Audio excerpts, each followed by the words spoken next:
welcome, welcome, welcome, everybody. Thank you so much for being here. This is the Coach Les and SUJATA Against All Odds live videocast and podcast. We are here today with Sujata Tiwari. Sujata has accumulated a wealth of experience during her lifetime, leading to insights and knowledge that cannot be coached or taught in a class. She's a mother, a wife, a journalist, a consultant, an activist, a leader, and businesswoman domestically and internationally. In sharing her story, Sujata strives to provide readers of all backgrounds in any part of the world with real-life examples on how to deal with the unpredictable nature of everyday life. This is her book, Against All Odds. And Sujata and I got together to create this podcast so that we could share some real life stories, have a great conversation, invite some people up on stage on Clubhouse, on the app Clubhouse, as we, enjoy our time sharing and also getting the people in the conversation live to hear what they have to say. And we've done it where nobody's come up on stage, and that's quite all right, because she and I have plenty of experience and plenty of stories to share. So we're super lucky. I'm super blessed to be here and thankful to all of you for joining.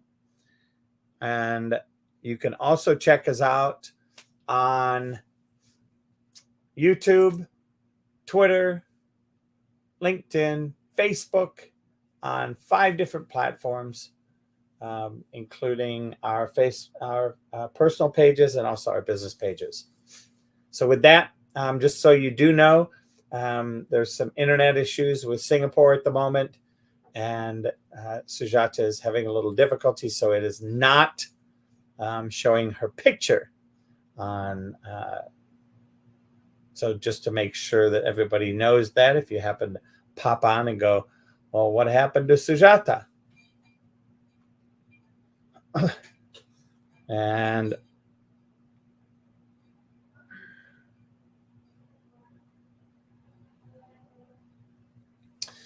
all right. And tonight, this afternoon, this evening, this morning, wherever you're at in the world, our goal is to have a conversation about social media and phones impacting our youth and parents. And when we say phones, iPads, Chromebooks, any of those world of books that, once again, make a difference in how we interact with our day in real life, and seeing the impact of our real life thanks to these books, these tablets, iPads, cell phones, and Chromebook. So with that, I just want to give a quick moment to Sujata to say hello and check in, and maybe give her take on this conversation about social media and phones, and then we'll get rocking into the audience. Thank you, Coach Les. And of course, I have stories to share on this matter. I have seen relationships break because of social media. You might post something and somebody might get offended or not like it and may not speak to each other for the next 12 years or for eternity, for that matter. At the same time, unfortunately, it's also a necessity nowadays.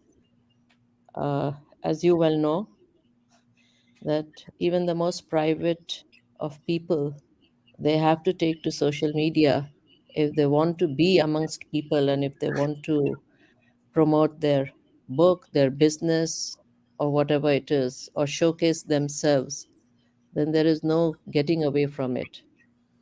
I am one such example too. So, although I'm a people's person, I believe that the real interaction is between people, where you are talking to each other rather than on being seen on this on technology platforms, and you share likes and posts and all that, but you don't even talk to some of those people who are there in your list. And that has never made any sense to me, but such is the way.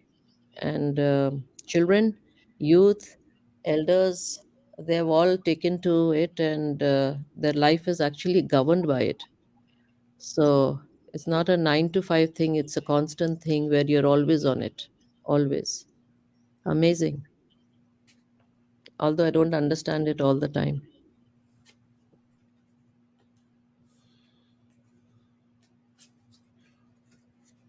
All right. And with that, I think we're going to dive right in. And thank you, Sujata, for sharing that. And I'd like to just take a quick moment. I know that there are several conversations that exist out there currently that are what I call the buzz about what they call screenagers. And so I'd like to talk to you a little bit about last year. I had the privilege of going into a community center that was attached to a church, and they worked with a school, a neighboring school, and they brought in myself as a business coach. They brought in a school counselor, a police person, a police officer, and then 3 other people. They had a panel of 6, and we talked about this movie. That there's actually a movie out there that was being put together called Screenagers, and the impact of the whole mess of what the screen time is doing to the human brain. And it really is a very frustrating thing. It's something that is taking our attention away from another human being. It is causing us to be a lot more introverted. And I know that for a lot of my clients, what I do is I actually ask them to put their phones on a charging pad by the front door from 6 p.m. at night until the next morning. And if the kids have homework on some of their screen apparatuses, they are able to use it for homework down at the kitchen table, even though they may have a place in their bedroom. I've invited them to come and put it into a little bit more of a public arena to make sure they're doing the work and not posting, going on social media for anything other than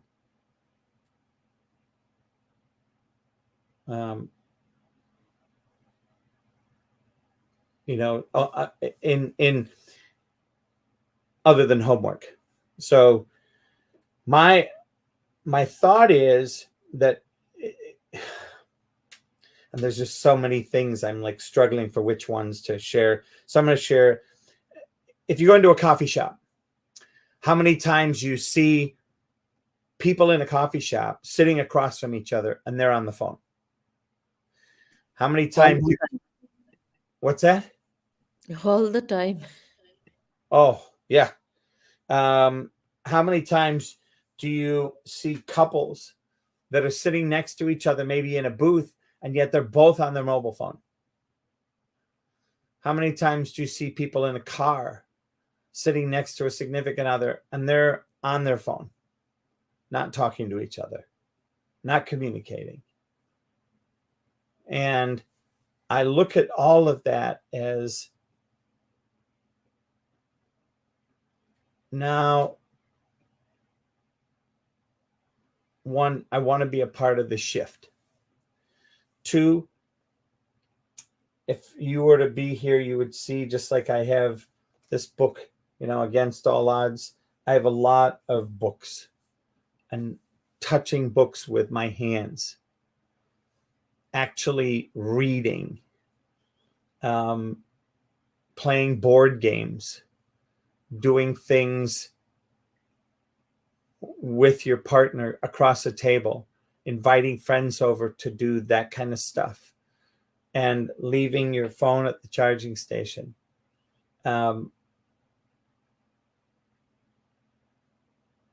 I think there's a huge degree of health. In schools, there's a whole new world of bullying that happens on screens. Recently, a couple years ago, somebody I knew was eating a banana. A young lad was eating a banana, and one of the kids took a picture of him in the lunchroom and replaced the banana with a penis. And it got so bad, and the grief that he was given, and that he was called gay and all of this, and very not gay, was a great athlete, had a black belt at 15 years old, was working on his third degree. So second degree black belt, working on his third. And super controlled, great student, top 5 in his class. And this crushed him. And the fact that one of his, the people that he was with, a supposed friend, didn't say anything, didn't help take the picture down, didn't, defend his friend, it crushed him to the point of where he was at one point had suicidal thoughts, ran and grabbed, one day, grabbed the chef's knife from the Cutco and handed it.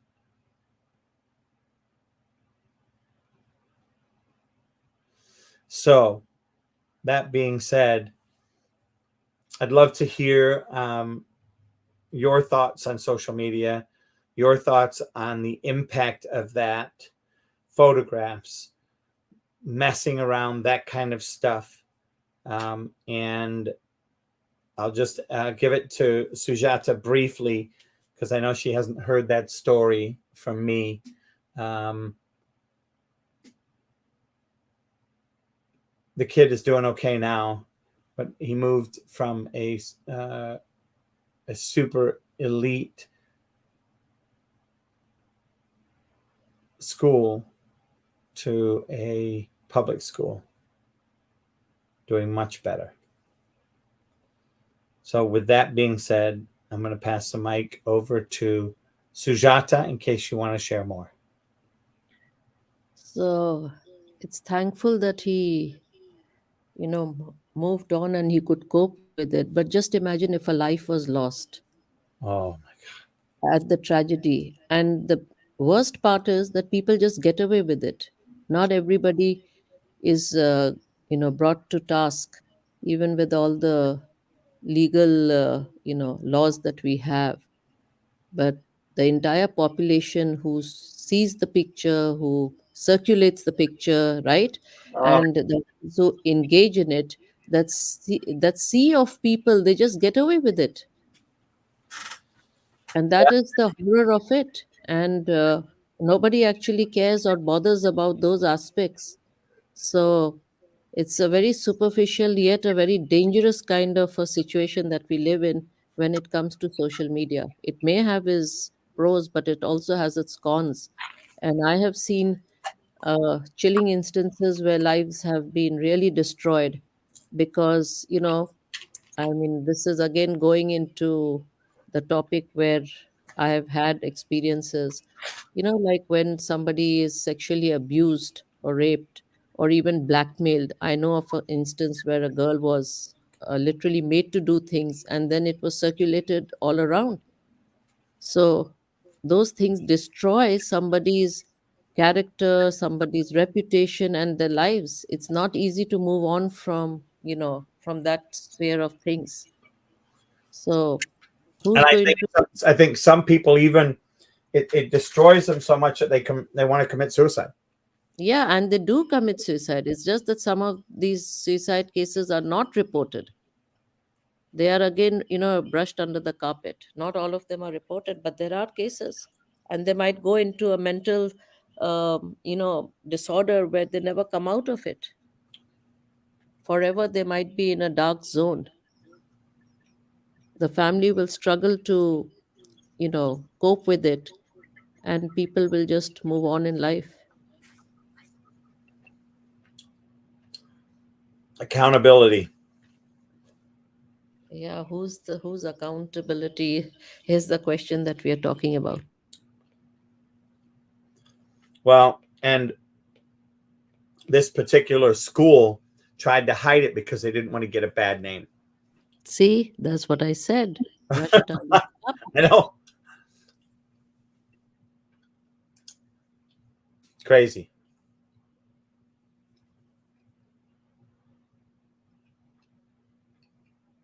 Yeah. So I'm just going to share this from Helen Gain on LinkedIn. She said, was the one who did this charged? Nope. He was underage and it was all swept under the rug. If you're choosing to be vindictive and mean, then that needs to be checked. Yep. It was to make fun of him because he was a very gentle soul. So people, poked a little bit of fun at him because he was gentle and he was kind. And so they made fun to, poke him. Are you gay? Are you gay? Are you gay? The adults sitting around talking about it don't resolve future bullying. For me, this has been one of the challenges is when I got to speak at the Screenagers thing, roundtable as one of the 6 people, I spoke about it. And how I spoke about it was I said, I want each and every one of you that is sitting in this room right now to be the victim, to imagine that was you. That was you, and that's your photograph, and you're looking at yourself doing that. And I completely agree, Helen. She wrote, well, then charges should have been brought. The difficulty with this, Helen, and I see your point. The difficulty is the victim. He said, I don't want to press charges. He so wanted to be done with the whole conversation. And like he wanted nothing to do with it. He just wanted it to be done with and go away. And that's the tough part. Sometimes, I mean, I look at, Against All Odds, this book that Sujata has written, and the story in this book, and what it took for an entire family to support the daughter going through what she had to go through. And and I remember, I think Sujata, you said this is when she came online and spoke after we were reading the book. You said this is the first time she's come out and really spoken about it, and she That's did it. right. Yeah, and that took what, 3 years, 4 years? Oh, it took more than that because this book was read when? After 2021 or so, last Yeah, year? yeah. Or December, November, October, November, December last year. So last year. So this incident happened in 2014. So you can see how many years it took her. So when we talk about some of these things, um, and I agree, Helen.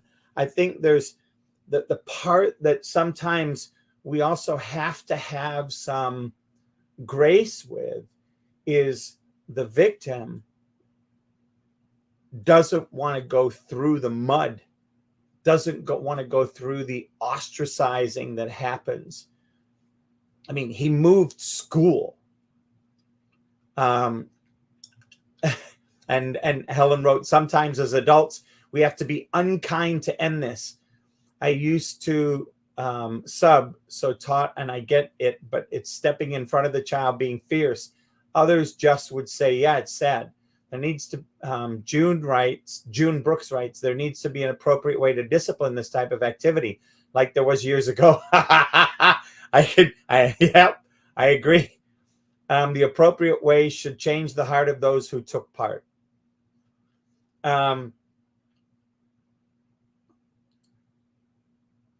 You know, to me, there's and I'd love to hear what some of you think to this, especially you, Helen, and you, June, is I think it should be brought completely into the public as far as in front of all the students at school, literally like a miniature trial, but not as a trial, but as a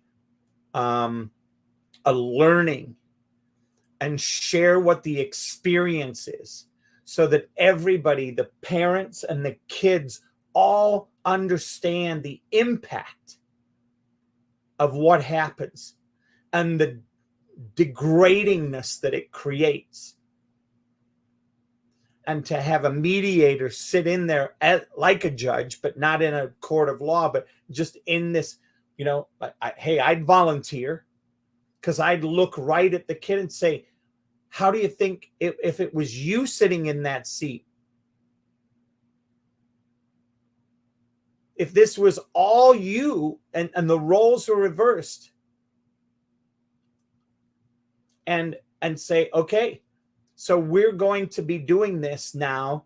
And here's my thought, Helen, is to get that group of kids to go and do that conversation with the parents at multiple schools that are impacted by this. In other words, the surrounding suburban schools that, of course, you and I both know, hear about that news.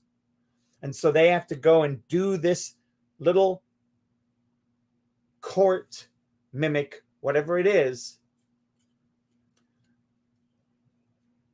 and connect it to instances so that people see, get the permission, put the pictures up, do the reality, do the whole part of it, and go through it and talk about the experience. That would be, you know, to me, that's the only way it's going to change. And to have a conversation with, you know, both sets of parents, get their agreement. Because I know as a parent, I wouldn't want my kid doing that, taking that photo and doing that. I'd hold my child to account and say, yep, we're going to go do some public work now. So what do you think about that, Sujata? Easier said than done. The parents should have a conscience of doing the right thing and not defending the child. Most parents will defend the wrongdoing of the children. That's been my experience. It always starts from the home or from within. And if you cannot reprimand your child or show them that it was wrong and you have to be accountable and you have to apologize or make amends, Yep. which is a tough thing for, I do not know why, for parents, but if it was me, I'd disown my child no matter how much I loved my child.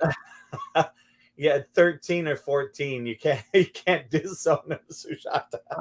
I can.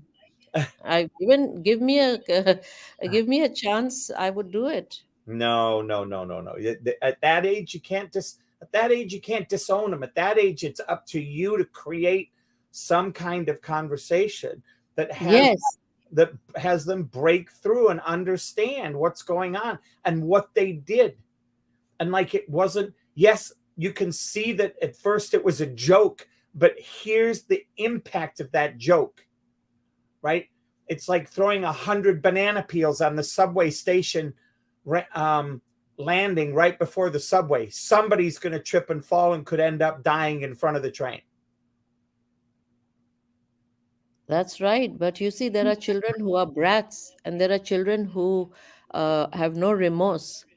Then you have to be very hard with the child. You can't be, soft peddling the issue. That's what I meant. That, I would, I would disown. And okay, we are talking of 13, 14-year-olds. What about adults, teenagers, or children in their 20s? That's no mistake that you Well, they're did. not. So I'm gonna beg for beg you to change the language, because those are not children. As the minute you're 18, you are an adult. In fact, many times at 17, you're an adult. And in my mind, at 16, you're adult. Why? Because you're driving around in a vehicle that is a 2-ton killing machine. So if you're not acting like an adult at 16, then you better not be driving. I Ooh, agree. quiet. No, I agree. But you see, when it comes to parenting, the parents look at children of all ages. What I meant to say was, they look at children of all ages and always look at them as, that's my child. So it doesn't matter what age they do certain mistakes. It's the larger population will always want to defend, their children. I understand that, Sujata, when they go to defend, but here's the thing: at the point that a parent suddenly starts defending that um, criminal behavior or absolute terror behavior, then it's time to be responsible for them also to be reprimanded. And I understand and I agree, Helen, mentally they're not adults, but yet, Helen, we stick them behind a 2-ton killing machine and send them out onto the streets with a cell phone in their hand, by the way.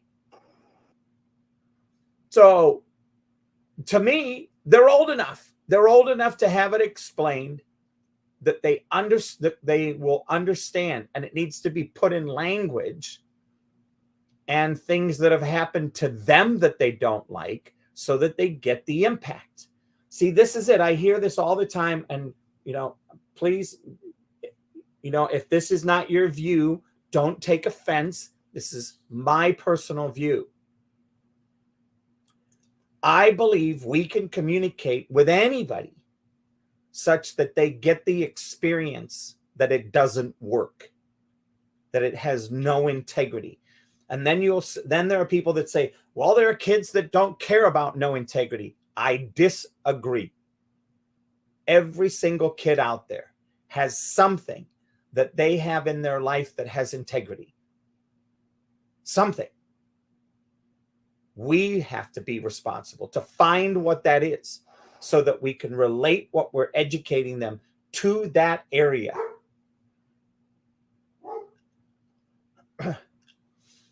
Helen, can you chime in on a phone? What I can do, Helen, is I can send you the StreamYard link. So if you want to put your email in, send me a back channel on LinkedIn, a private message on LinkedIn. Send me your email, and I will send you an invite to StreamYard, Helen. Maze, you've been flashing like crazy. Go for it. Thank you. I have to speak, but politely, right? Thank you. Is that Y-mail, Helen? Is that Y-mail? Is there such a thing as Y-mail, or is it meant to be Yes. Gmail? There is Y-mail. There is. Okay, just checking. Never heard of it. Yes. Why not? Right. Okay. Changed as I have grown in wisdom, right?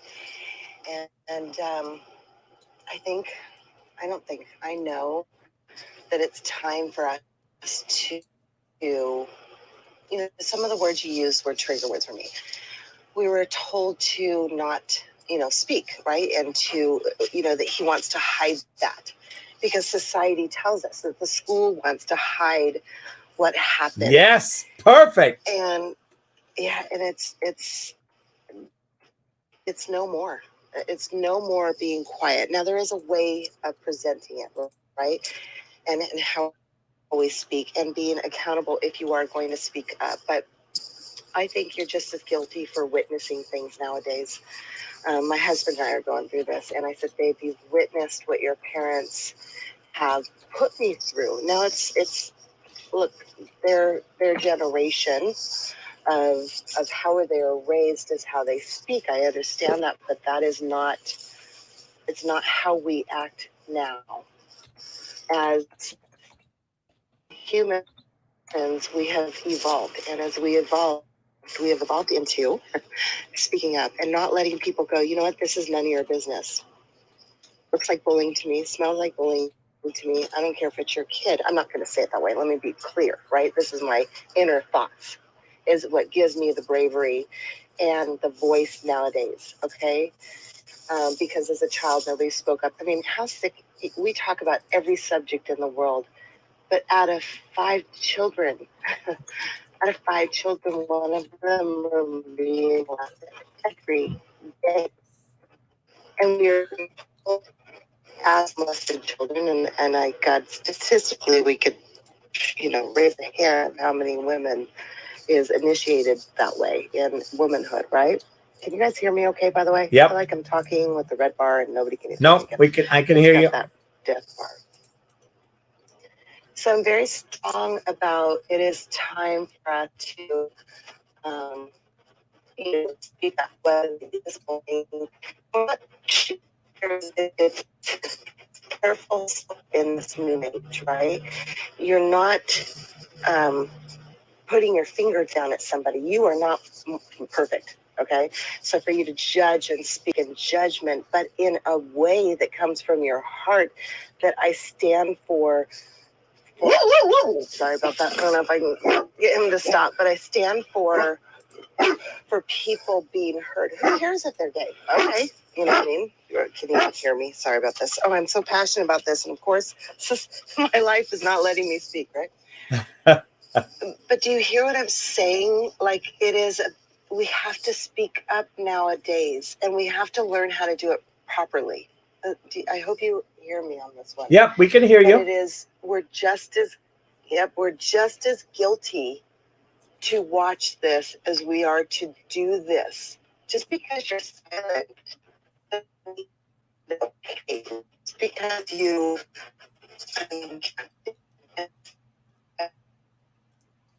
come together because and you want to stand up because Maze, you're going in and out a bit. Okay, cool. Can you hear me now? Hold on, let me stop.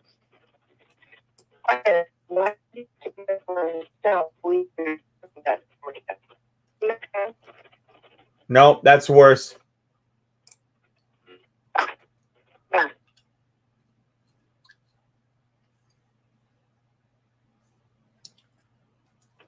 Come back to me.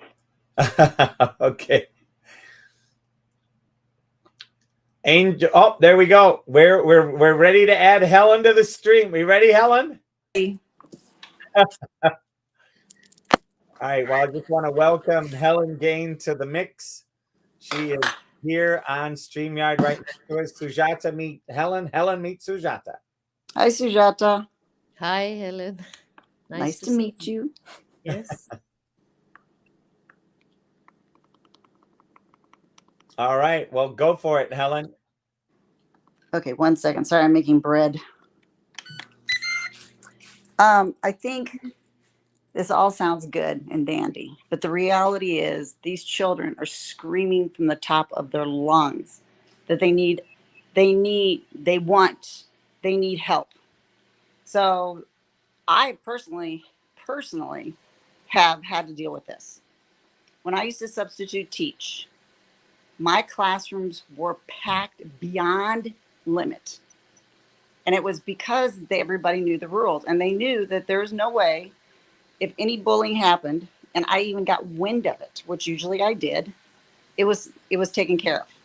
What I found was principals in certain schools were not held accountable.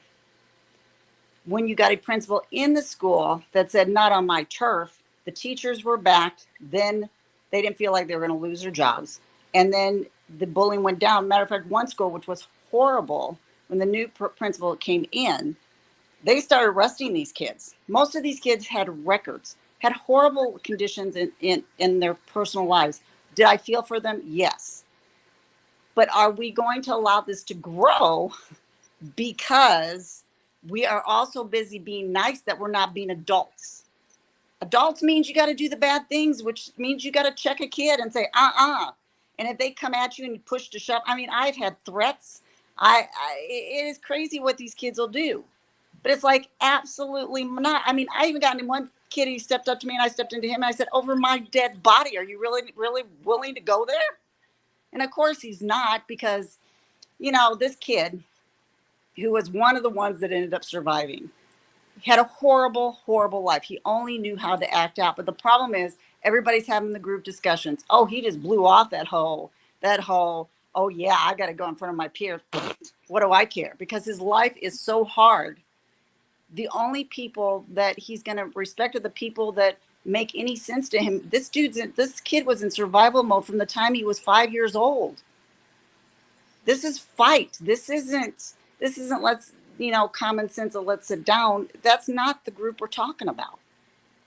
I mean, would it be all Disney if we could all have a beautiful life and just sit down and have a conversation? They'd stop? Sure. Reality, are they going to? No, they aren't. And it's the adults that have to say no more.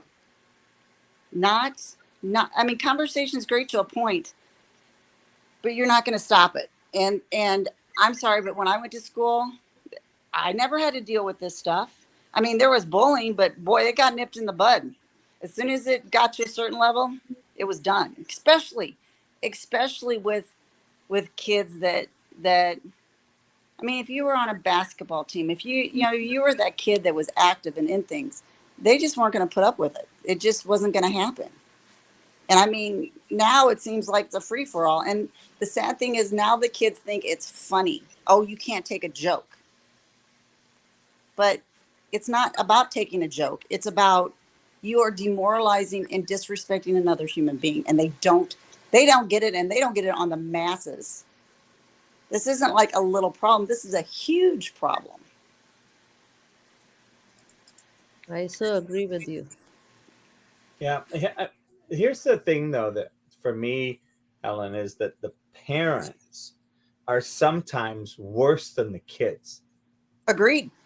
And the example that they're setting is so pathetic that it's hard to be able to, I mean, I've had kids where behind a closed door and I'm working with them, coaching them, they'll say, but Coach Les, my parents are the ones that, I watch do this. Yeah. I watch them bullying our neighbor over a fence. But that's not going to change. That has gone along. That has been in my lifetime. Yeah. The difference of when I grew up and now is that nobody, all adults, majority of adults, I hear it's not my problem. Well, it's going to be your problem someday. As this escalates, we will have more murders.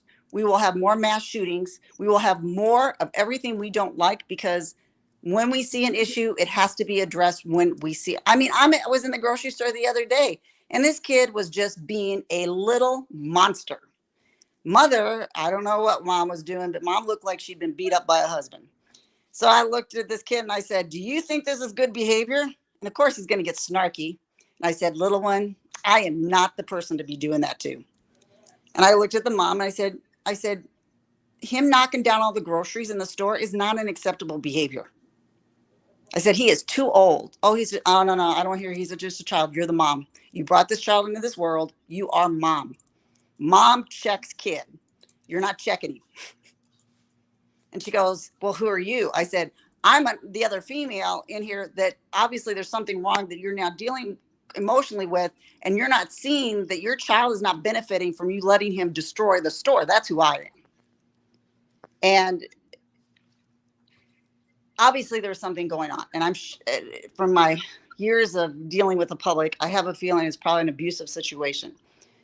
But the thing is, we all walk by I can't tell you how many people walk by until I went in that aisle. I mean, there must have been 20, 30 people. Not one person said anything to her. They just walked by, gave her a look. Like, I'm sure that made it better. So you got 30 adults walking by a woman, not saying anything. And this is the society we say is okay.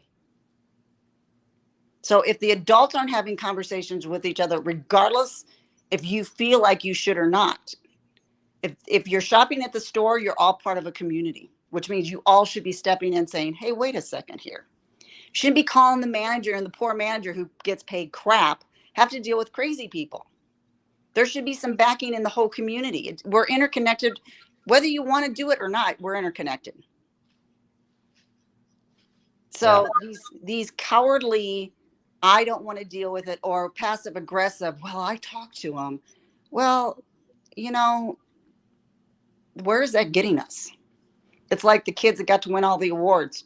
That went well because we don't want them to lose. We have to grow our kids to be effective, emotionally stable adults. And can anyone say that that's what we're doing in the masses? I can't agree with that. I mean, I look around and I see a lot of ugliness growing here. All right. Well, let's jump to Maze. Go ahead. Go, Maze. You finished my sentence. Okay, we're on the same page. I mean, you said what I was saying. It takes the community to stand up nowadays. That Michelle, you finished my sentence that I couldn't finish because my internet it was perfect. So thank you. Of course, Meg. And I think here's the thing, Maze, is everything can be transformed inside a community. I think it's the point where we have to start to make a difference, one person at a time. And I believe it starts in the home. It starts with the parents, and it starts with holding the parents accountable. And if the parents can't be held accountable, then it starts with having the kids not go sit on a therapist. And this is no offense to any therapist's couch, because there are times for that. I've been to one. I went to one for 18 months. But I think there's a place where it's, look, here's what works and here's what doesn't work. We have enough evidence. It's not about emotional does it work or not. It's about workability in the world of a spoke on a wheel. And if we can be that responsible and teach our kids by demonstrating to them the workability and the non-workability, rather than it being yelling or screaming, physical abuse, all of that. Yeah. I mean, yes, I grew up in a time and age when corporal punishment was okay. I think we all did. Yeah. Now, do I think that's the right way to do it? No, not at all.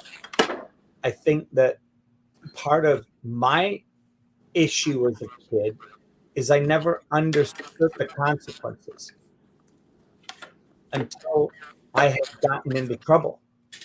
So I don't think anybody took the time to sit down and say, here are your choices. If you make this choice, this is a consequence. Because I tell you what, when I was 14 years old, standing on the doorstep of my house, telling my parents I was moving out to go live with my best friend and his parents because they were nice, they were friendlier, they had more games, they had more fun at their house.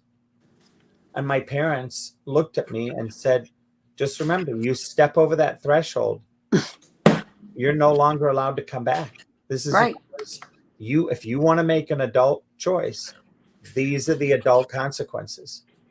And I sat there for a good 15 minutes before I stepped back in, and I said, I'm sorry, Mr. and Mrs. Jandro.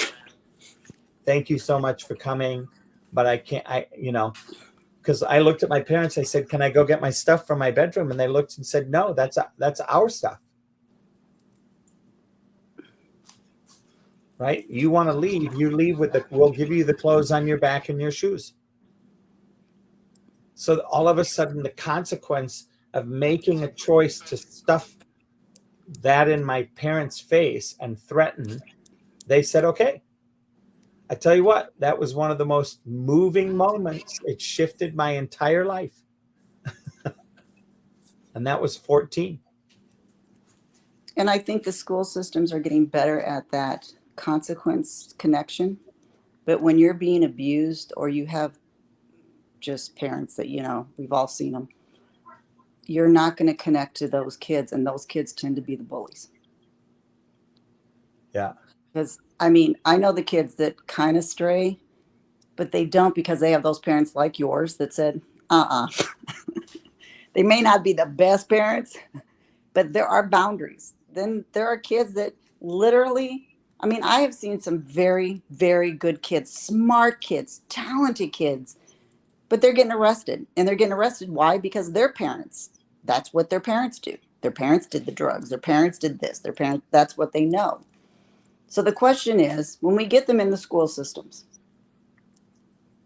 and we now empower, we don't hire principals that are worthless, and we now empower our teachers and actually pay them more, then...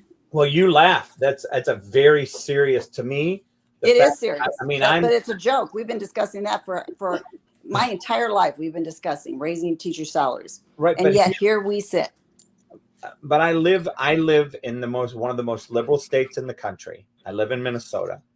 We had a $3 billion surplus. And you know what they're going to do? Supposedly, they're going to send $600 back to everybody as a stimulus. Right.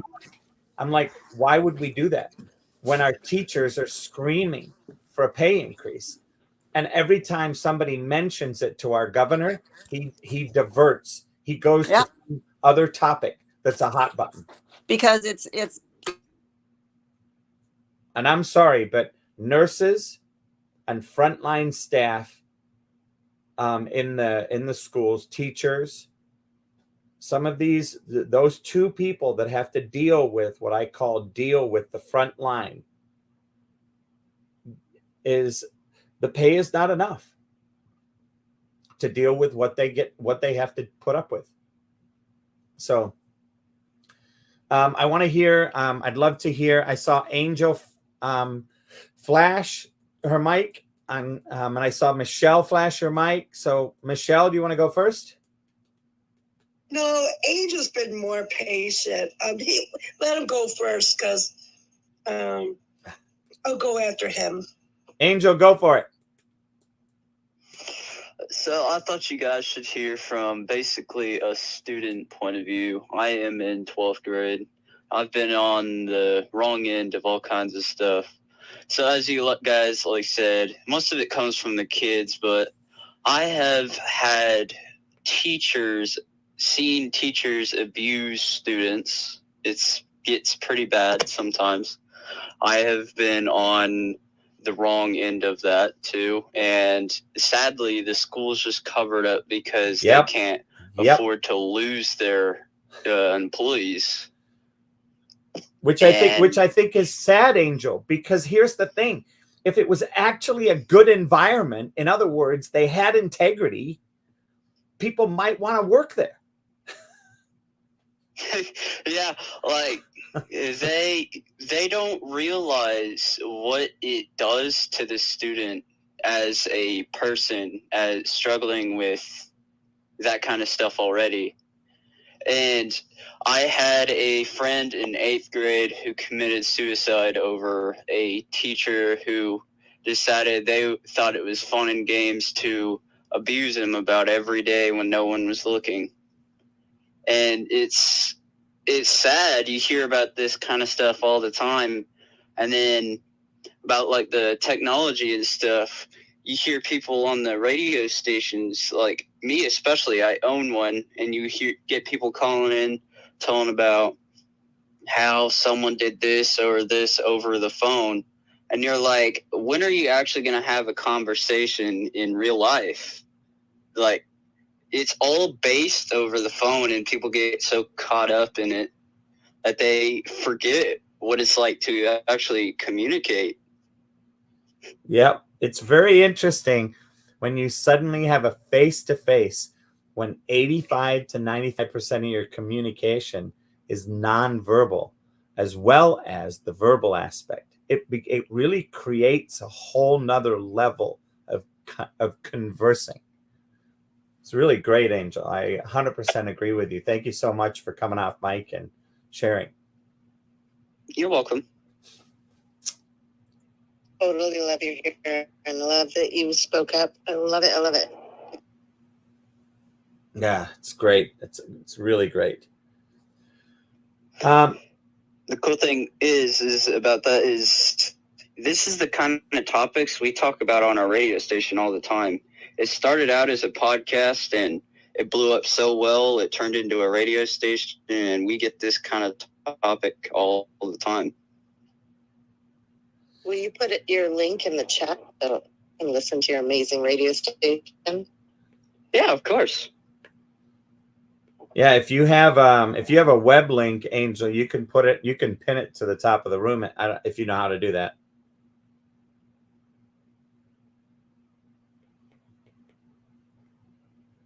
If not, send it to me and I'll pin it up there for you. All right, Michelle. Hey, Coach.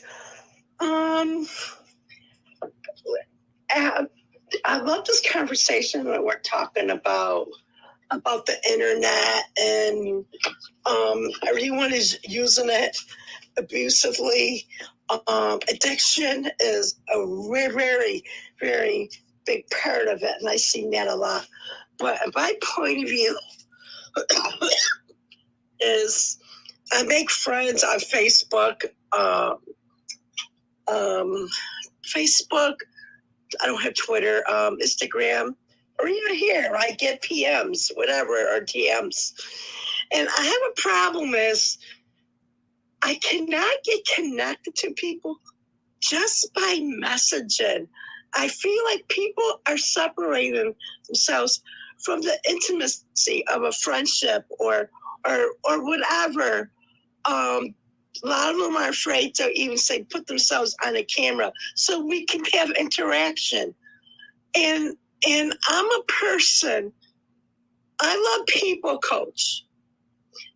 We in this room, we're talking. I'm actually close to all of you because we're having a conversation that is stimulated, and our conversations we are interested in it. And we're all communicated and we're together, and we have some emotional connection also. And I find that the internet and the social media is lacking that into emotional reaction. People are dating online. I'm like, please. And then they're saying to me, I love you. And I'm like, no, I don't love you. And I had to say that.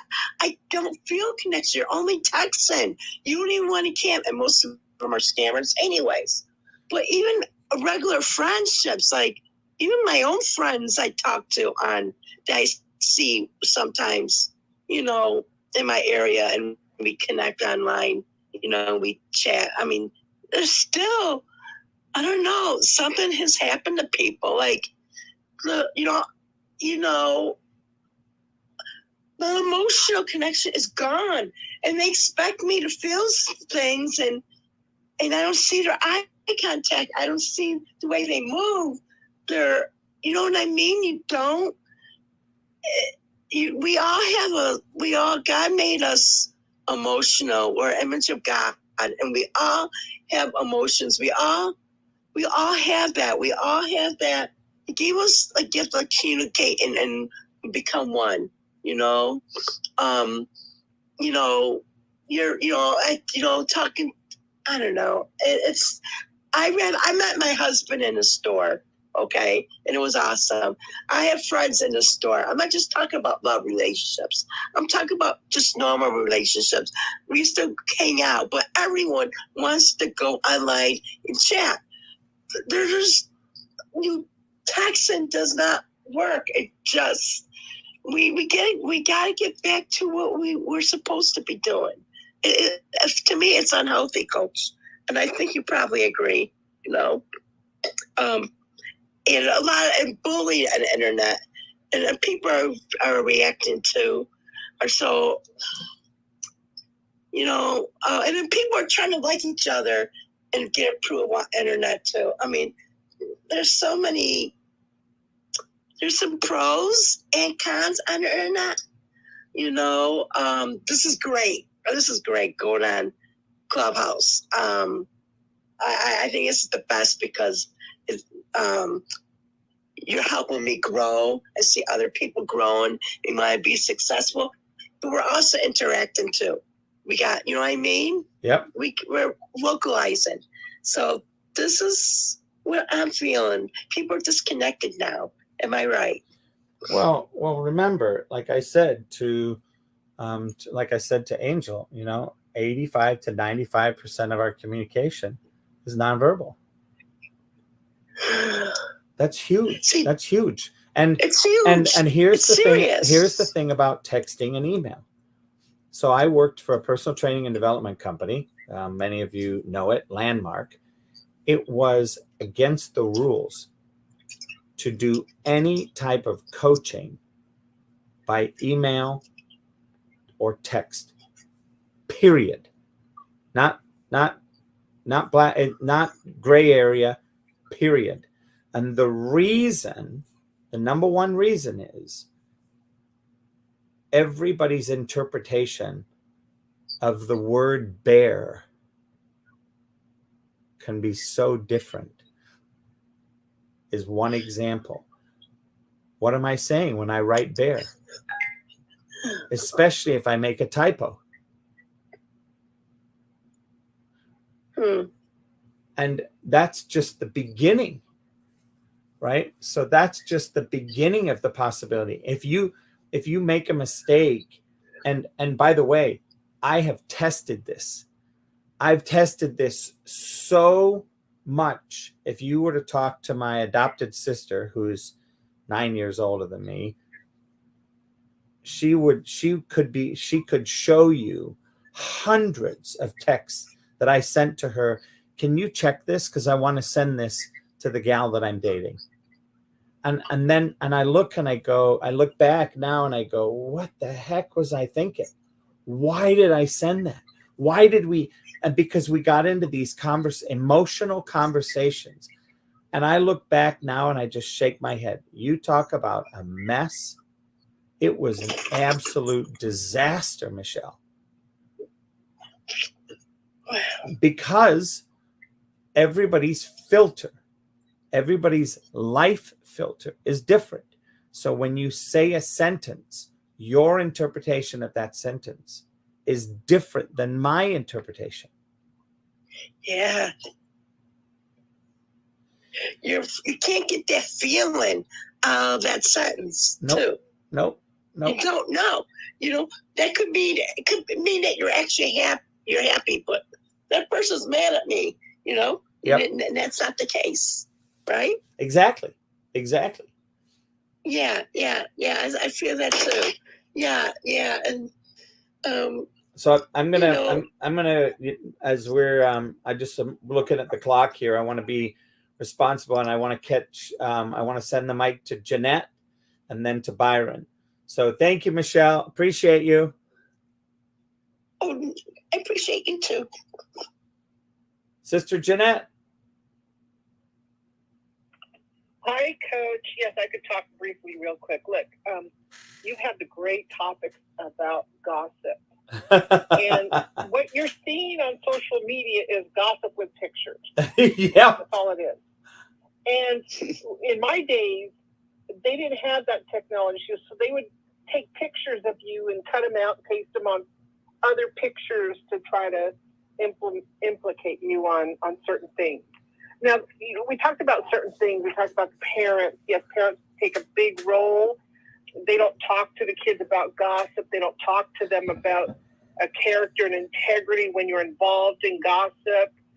That's very important. And when they see it, to correct it because it's wrong and not to get involved in it. And the one thing that feeds the social media is reality TV. So you've got this bad behavior gossip that is growing on social media that is promoted through reality TV. You've got all these things working against everybody, and all you have to do is stop. Stop it. Can you imagine if you labeled someone on social media as a gossiper? Just, hey, you're a gossiper. But when you look at the comments, remember, you have to go back to the days when your mother said, if you can't say anything nice, don't say anything at all. And when people post things, you're like, oh my gosh, these people really have mental health issues. Because who in their right mind would post something that is so bad that who knows how many people read it, right? Who knows how many people are reading it? You don't know. So when you go through that and you're looking at this, you're like, what is wrong? You're looking at a lot of different things that are happening. And you want to cut it off, but you just don't know where to stop it because it's so out of control. And so what you want to do is just get to the root of the problem, which is all of those three things. Look, gossip. Remember the Inquirer? Remember that? People bought that. They would buy it, and it would just grow. And I remember I lived next door to one of the editors of the Inquirer, and I said, "Is that stuff really true?" She said, "Of course it is." Well, what is she going to say? Is she going to say no? Of course she is. It sells money. And what do people do? They encourage it. Look, it's gossip. It's just in a different form. It's a dangerous, deadly form. We know this. And when you teach your kids that anybody that gossips is out of integrity, anybody that posts on social media negatively is a gossiper, don't support them. Don't comment on them. Or just delete it. Just delete it. And can I add to that? Yeah, go ahead, Angel. Yeah. So as a child, I know how people think. Hey, by the way, you're not a child, too. Hey, Angel, you're not a child. Call yourself a young adult. Well, as a young adult, thank you. People think they can just leak out anything they want into the comments section and no one will read them. Well, the sad thing is people do read them. Yeah. And when they read them, they're hurt by it. And then they think if they delete it, it's gone. But all it takes is a screenshot and someone will have it for the rest of their life. Forever. And then they could just post it. Over and over. Oh, and we do have 2 radio stations. I posted both of them in the chat. Thank you. Thank you, Angel. Yes, and there's the other topic that someone brought up, consequences. When you teach your kids about their actions, what are the consequences? And Angel pointed out one of those. You make a mistake, somebody screenshots it, and guess what? It's with you the rest of your life. It'll come up somewhere in your future. So just think about your actions. Be careful who you surround yourself with. And remember that your main purpose, if you keep building people up, you will never find yourself out of integrity. You will continue to grow. If you put yourself around people that are at a higher level than those that you're surrounded by with daily, you're eventually going to keep leveling up and they're going to stay the same. And I know this because where I grew up, they're the same. when I talk to them, it's like I'm still in high school. You know, they haven't come out of it. So the social media and the reality TV just have infiltrated it. You know, I could go on. I'm going to give Byron time to speak. So thank you, Coach. You're welcome, Sister Jeanette. Hey, Angel, look up above my head. Where do I look? Right up above my head on Clubhouse. What does it say? Oh, He posted your link. Oh. He linked your website. Yeah. pull to refresh on your screen. Oh, okay. Now I see it. There you go. So about the social media kind of thing, the sad thing is people post these stuff and then they realize that some managers, they ask for your social media just so they can figure out what kind of person you are versus what you say you are. All of big corporate America, Target, all of those places, when you interview for a job. And as a nurse aide, they search all that kind of stuff. You bet you they do. And I don't blame them. I would too. And my bosses look to see who follow me. Oh, yeah. And what's wrong with that?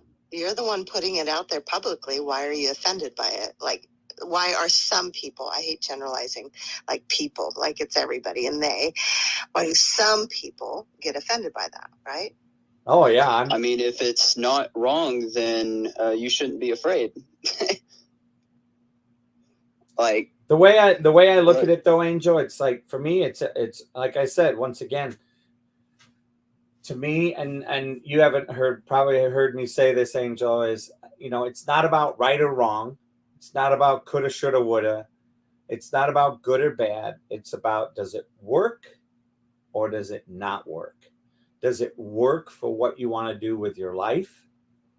Does it, the people around you, if you're married or in a family, does it work for that family for you to do whatever it is you're about to do or not? And to be responsible about the workability. Hey, Coach. Yes. I just had this idea. Remember we were kids, we used to take field trips. We used to go and get exposed to things. Oh, of course.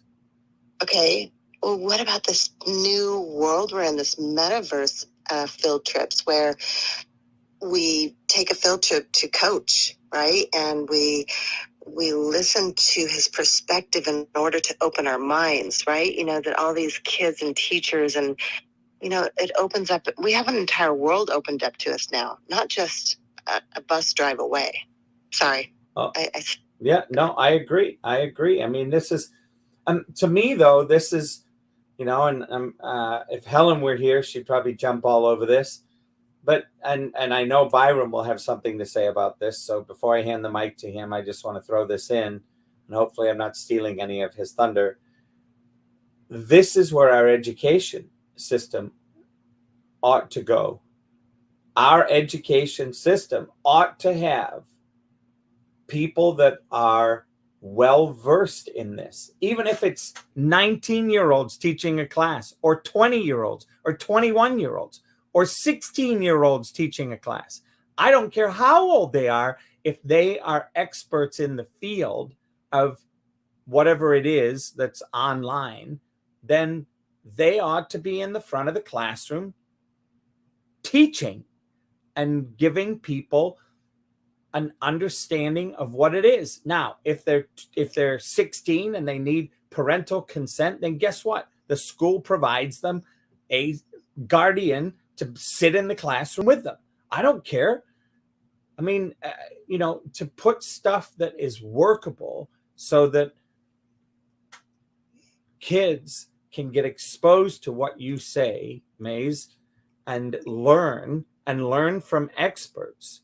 I mean, if you think about this, and, you know, I'm curious to hear your point of view on this, Angel. Right now, there are more millionaires that have been created by crypto and NFTs in the history of the world. Yeah, I love that comment. Like, it's funny because parents will be like, well, back in my day, stuff didn't work like this. Well, what I always say to that is, well, times change as generations go, and things don't always stay the same. And back to your comment on that money, I didn't think I would be where I'm at today. I just started, our radio station started out as, it was basically a joke that wasn't really meant to go anywhere. And then it was like God hit me all of a sudden, and everything just fell into place. We've made almost 2,000 followers in under a year.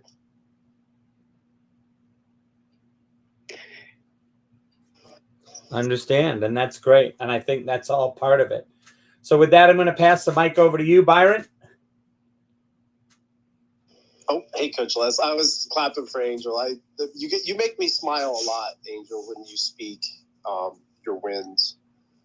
And on the topic, Coach, so if we just analyze this a little, we're doing what they have always told us not to do, which is mix the good with the bad. And along comes the modern era of access, because all this comes down to access. Bullying, it's happened forever, like everybody said, right? But it's your awareness through the access that brings your attention to some discomfort. It brings the idea of through access that this can perpetuate in and outside of localized and small, environments, which is good and bad.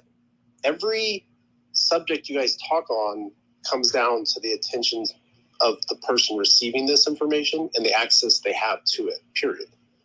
In any form, even your radio station, Angel. So good, keep this understanding of access in the positive side. Like you said, Coach, purposely putting your phone away from, at a time frame during the day so that you can enjoy the company that you have in your ecosystem. Because there's a biological communication, response, understanding of the awareness of the world. That's just true to us. And having the access to that within ourselves to focus back, it brings those things, like you said, integrity. And because my understanding, and I'll just say it that way because I try to be a non-expert because I like to grow as well. I don't want to balloon my head. But the idea of limiting or filtering or understanding access has kind of diluted because there's no fear to our biology. Our subconscious isn't telling us no.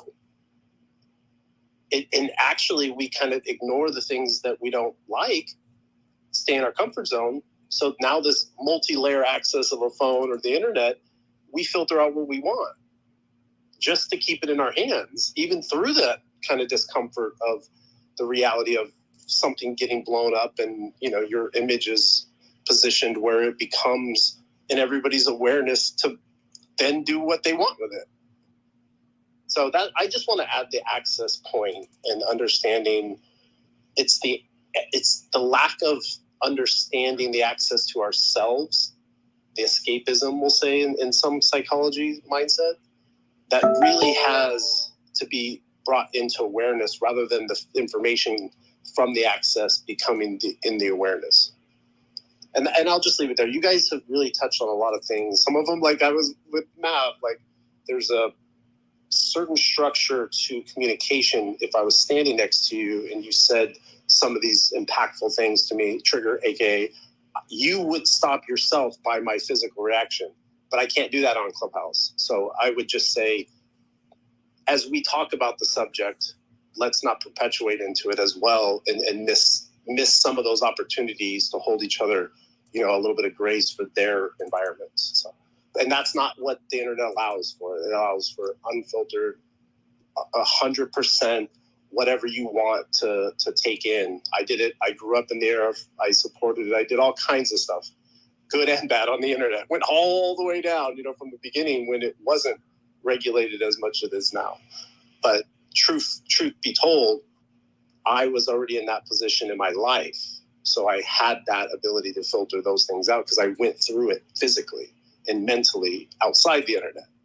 So in my case, I'm a little different. I don't recommend it, but the reality there is that it's the availability of the access and what you do with it. Same thing with my kids. I don't let them, well, I can't say that now, but in the past, I wouldn't let them go and hang out with somebody that I could see that were jeopardizing their biological state, risky, doing crazy stuff. I limited the access. So I'll just leave it there, Coach. It chaps my hide a little bit that we are where we're at, because I have to live here, and I know future generations are going to continue perpetuating this if we don't stop it, in a sense that makes it comfortable today, but thinking for tomorrow, as you said, in the education, and as Maz brilliantly brought in the idea of digital awareness in the platform of teaching and utilizing things in ways that can gain access awareness in the right direction, so that when we position ourselves to access things, education, whatever, in our day-to-day life, we see it in a positive manner, and we don't add the good and the bad, or we don't accept the good and the bad, just like we didn't before the ease of access of the internet. So, but thanks, Coach. You bet.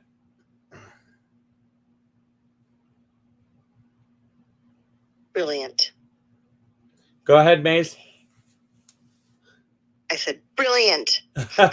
Did you want to say anything? As my therapist always says, is it starts with a conversation. Amen. Right.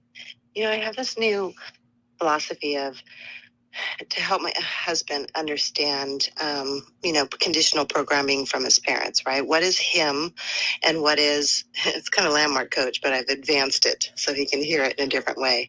By the way, if you haven't done Landmark, it's a course that everybody should go through. With that said, I have now, where he can listen and grow, I use things like, it's old programming. It's like a flip phone, and you're just used to flipping it. It's, you're working on your new programming. That was your old programming. So then when he does it, there's not so much, there's always going to be emotion. Don't get me wrong. We all have emotion, right? We attach ourselves, right? Landmark. And the phone theory of like, let's work on our new programming. We've just upgraded our phone. There's no right and wrong, right? There's no blame. There's the simplicity of upgrading our phone and learning how to use a new programming.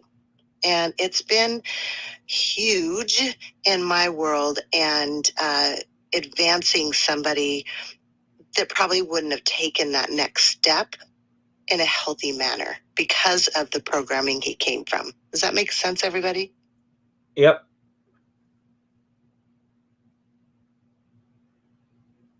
Yeah, Maz, that you nailed the idea of positioning the idea of upgrading your phone with kind of the virtues of what we do and how we do it over time that impacts us later. You know, the life string heritage of emotional kind of, I'll just say hard drive. We'll keep it there. You know what I mean? Like the story of that. Yeah. Brilliant touch. And I'll just say real quick, we're only a generation or two away from people's belief in sticks and stones may break my bones, but words never hurt me. And now we've flipped into the idea that generation still is influencing the kids that are today. And the idea that that's where the gap is, because a lot of those one or two generation, indifferences with what the actual truth is on that, now that we're connected, that statement doesn't hold water anymore. But yet those people still have fundamentally in their own heritage come to understand that. So they buy us out of that. So that we're close enough now to be in the transition to make change, where we can see both sides of that truth on that and the reality of it because of the access that we have. So, but anyways, I could rant on, and thanks for having this platform, Coach. I appreciate you. So, Johnson, no, I appreciate you, and I love when you have directness, my dear, because it empowers me too, because I don't always get common vibes that way. Most people are not as truthful about the world as you are. So thank you. My pleasure. And it helps open more doors when they can buy into a philosophy, a perspective, right? That you believe is a healthier truth for the future. right? You come from a place of passion and logic instead of emotion.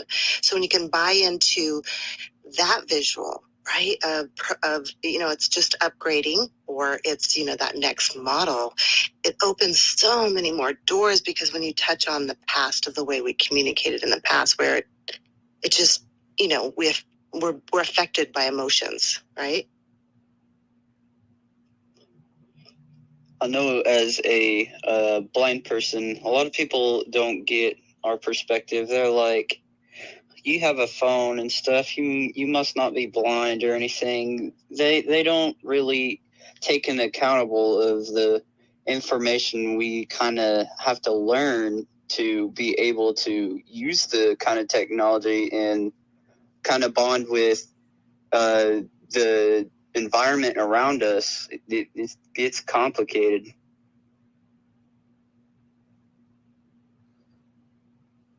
Yeah, right. We can only just try to be in somebody's world, but and identify, but it's like a fingerprint. All of us go through so much stuff. We'll say stuff, a proper word, right? And we can identify with it. If people even just try to identify and be in your space, that's all we're asking as humans, right? Coach, real quick, Maz, I want to bring this idea to, why is it that bringing or removing emotion out of the upgrade idea that you presented, why does that work? Because the opposite works, that the communication is emotionless, and that's where bullying and all this perpetual motion comes into play. So you're using the reverse psychology in today's world, and it overlays just perfect. It actually does work. So staying in that positive realm of reverse psychology, well, if this is emotionless communication at some level, and there's an emotional moment, this is where the communication can help. So there's a pro to that. But the con you hear in what I said, and that's the challenge that a lot of people don't understand on how to reverse some of these tool sets that are pinpointing a lot of problems. So I just want to bring in the reverse psychology there, because it does work, because the other side is true. And I'll land my plane. Thanks, Coach. Coach, I love you so much. I miss you. I miss the humans you bring together, and the way you change this world. I just adore you, and I miss you, and I'm glad I'm here. Thank you so much for that, Maze. Well, I'm just glad everybody's here.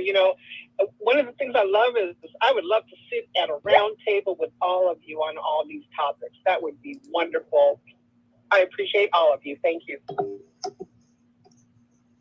Thank you, Coach. It was a wonderful conversation. A great topic.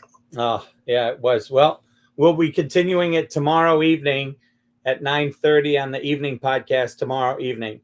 So just FYI. And Sujata, did you want to share some closing comments, please? I loved the awesome shares and was listening to it, and I'm happy to continue tomorrow. Perfect. All right. Well, I appreciate everybody, and Mike and Carol and Tanwa, and hey, pal, like PayPal, who works with FedEx. Great to see you. Really appreciate each of you for being here. Thank you so much for your time and your attention. And feel free. I'm going to do another quick link up in the chat here. So give me 2 seconds. I am going to put tomorrow's podcast in the chat. I mean, not in the chat. Well, I can put it in the chat as well. But I'm going to put the event from tomorrow in the pinned link spot. Whoops. So that you can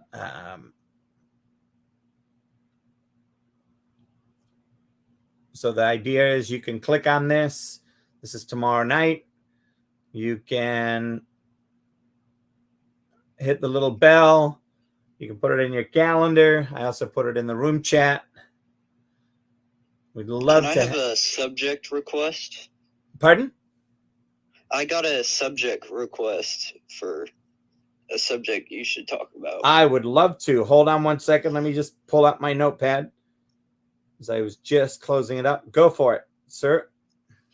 So, a topic that a lot of people want to hear about is they're wondering what exactly angels are and what they did, what their role was and stuff. That would be awesome if you could like hit on that a little bit.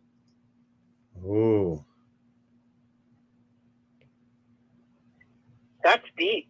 That's theology. Because one, I get hit a lot with this. It's something I didn't know was we don't become angels when we die. Apparently, we are better than the angels, and that's one thing most people don't understand.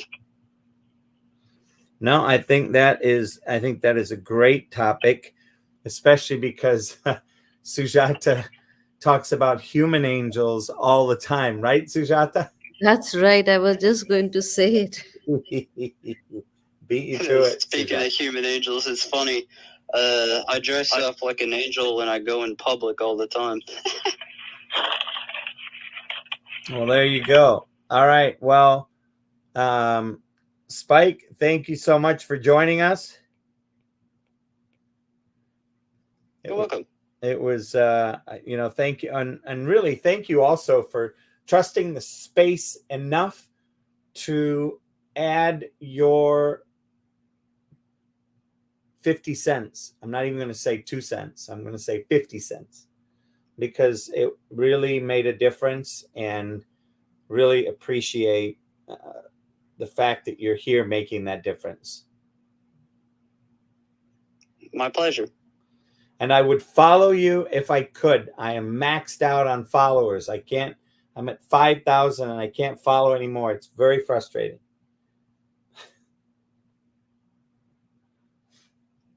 That's okay. Yeah, it is. But you coming back and visit, and we'll continue to build the game and continue to have you on stage and continue to have you share. Okay. Awesome. And with that, I just want to thank everybody in the room also, because our club just hit 12,000 last night. And I just want to thank each and every one of you for your participation in that number, for your for all that you bring to that. So each and every one of you here in the room. And I know I said thank you to the people that are, hey, there's Harold, Anthony and Harold and Tanwa and the 3 other people that left. But thank you so much to you, Byron, Jeanette, Maze, Angel, Michelle, and also, I'm just so thankful to have my co-host, Sujata. And I think I have a new way to close us down, because I think it's kind of fun. So with that, and I'm going to get ready to close the room, and we will hear it close.